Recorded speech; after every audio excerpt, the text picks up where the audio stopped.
Samantha dahil siya ang top 1 sa klase. Thank you guys! Mag-aral din kasi kayo na maayos. Paano nangyari yun? Nag-review naman ako buong gabi ah. Tama naman lahat na sinagot ko sa exam. Oh, Scarlett, bawi ka na lang ha. Ikaw ang pinaka-low eh. Talaga ba, Samantha?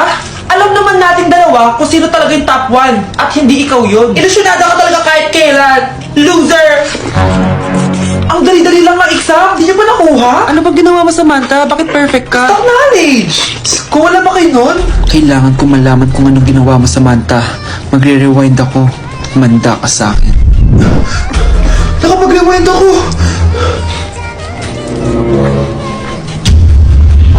Ikaw pala ang top 1, Scarlett?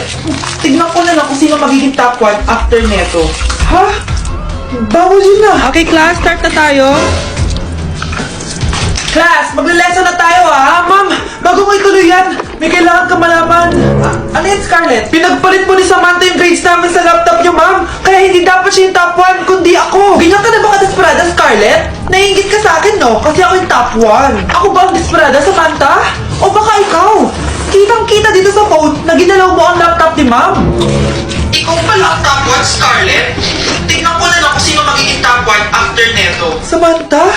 Bakit mo ginawa yun? Alam mo bang major offense yun, ha? Sumama ka sa akin. Ipapatawag ko mga magulang mo. Ma'am!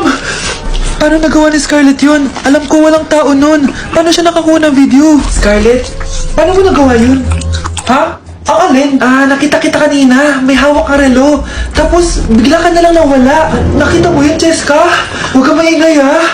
Dahil ang relo na to may sumpa. Ano bang meron yan sa relo mo? Dahil galing to sa